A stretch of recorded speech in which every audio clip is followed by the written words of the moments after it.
सनातन धर्म की शोभा बढ़ा रहे हमारे इस रामलीला के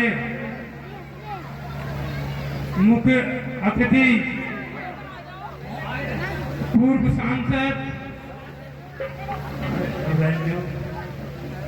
सांसद माननीय धर्मेंद्र कश्यप जी, हमारे क्षेत्र के विधायक डॉक्टर राघवेंद्र शर्मा जी, हमारे भारतीय जनता पार्टी के जिले के अध्यक्ष ठाकुर आदेश प्रताप सिंह जी, हमारे रामलीला के इस वर्ष के अध्यक्ष शिवांश शर्मा जी, हमारे रामलीला के संरक्षक डॉक्टर चंद्रसेन गुप्ता जी, हमारे राहुल दीक्षित जी, राजू उपाध्याय जी, संजीव शर्मा जी, सभी मेला के प्रभारीगण और यहाँ पर उपस्थित सभी भाइयों और बहनों, हम इस वर्ष रामलीला का जो आयोजन हुआ है उसके बारे में मैं कुछ बताना चाहता हूँ। दशहरा, जिसे हम विजयदशमी भी कहा जाता है, नवरात्रि के 10वें दिन मनाए जाने वाला एक प्रमुख हिंदू त्योहार है।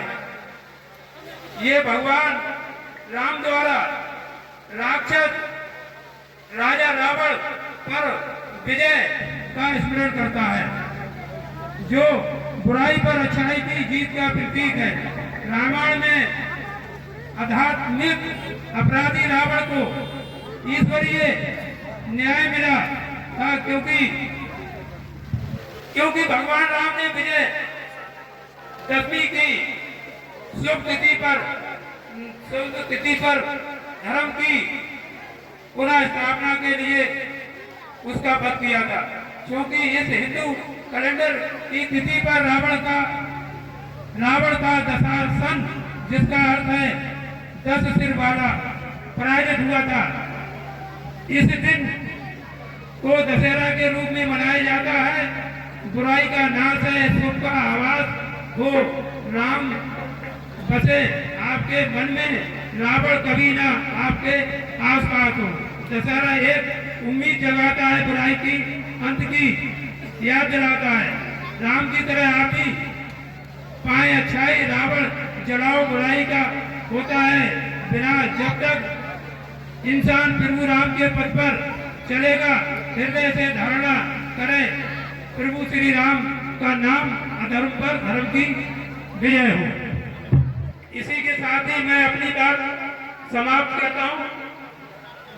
कुछ ना कुछ मन में अच्छा ले जाने का प्रयास किए। भगवान राम जो बचपन में भी थे ना, तो अपने भाइयों से जानबूझकर खेल में भी हार जाते थे। क्यों? क्योंकि वो अपने छोटे भाइयों को दुख नहीं देना। ऐसा हमारे सबका मन, जिनको हमने सुना,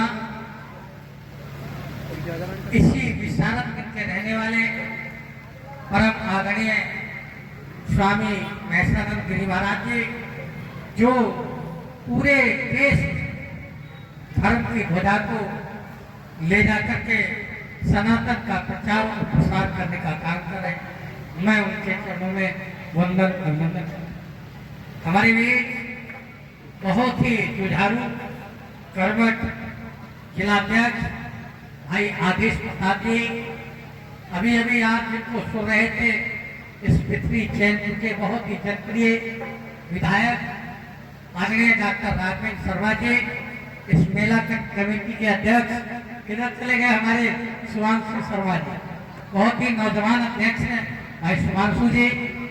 कार्यक्रम के मेला प्रभारी भाई नानक राम सागर जी नीचे बैठे हैं, हमारे चेयरमैन यहाँ पर मौपूर चेयरमैन जी मौजूदा सुरेशपाल मौर्य जी संचालन कर रहे हैं, भाई हमारे यादव साहब मनीष यादव जी। जब ये बोल रहे थे, मैं प्रदीप मित्तल के घर था, तो मैंने कहा भाई रमेश यादव जी, सब रमेश यादव जी, हमारे डॉक्टर हरीश जी, बबलू मौर्य जी, भाई राम लक्ष्मण की जोड़ी है, महेश यहाँ, मुकेश उधर गई और उनका बेटा तीनों बेटा सब देखा। तो साक्षात हमको रामलीला दिखाई दे रही।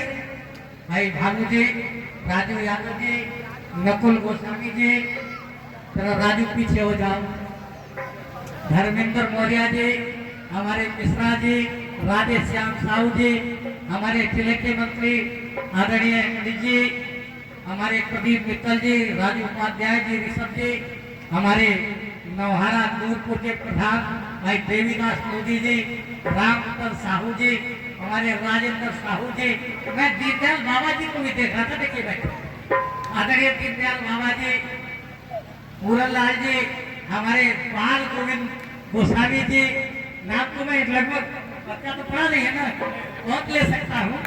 तो सभी सम्मानित साथियों, रामलीला, राम की लीला का वर्णन सबने किया और क्यों हर साल रामलीला होती है उसके बारे में भी सबने बताने का कहा। लेकिन एक महत्वपूर्ण बात, राम और रावण, हमारे राजू उपाध्याय युवा मोर्चा के अध्यक्ष हैं, तो राम और रावण दोनों की राशि एक थी। लोग कहते हैं कि राशियों के अनुसार नहीं मिलता, राशियों पे काम होता है, लेकिन देखें राम और रावण की राशि एक थी, कृष्ण और कंस की राशि एक थी। तो राशियों का अगर प्रभाव होता तो कंस दुराचारी नहीं होता, राशियों का प्रभाव होता तो रावण मारा न जाता। तो जो हम लोग सनातन की बात करते हैं, मर्यादा पुरुषोत्तम भगवान राम को, उससे सीख मिलती है। हमने रावण को मारा तो उन्होंने कहा नहीं, मैंने रावण को नहीं, हाँ मैंने रावण को नहीं मारा, मैंने रावण को। तब कहा अहंकार में तीनों गए, धन वैभव और वंश ना मानो तो देख लो, रावण कौरव और कंस। इसे हमें शिक्षा मिलती है। हम रामलीला करते हैं, रामलीला देखते हैं, राम को मानते हैं, लेकिन राम की नहीं मानते। हम रामलीला देखते हैं, राम को मानते हैं, लेकिन राम की नहीं मानते। अगर हमने राम की मानी होती तो समाज में कहीं भी, आज में किसी के साथ भेदभाव नहीं होता। अब स्थिति देखें, बाप बेटे को गाली देना, भाई का मकान बना हुआ है, दूसरा भाई सामने खिड़की लगा रहा है तो थाना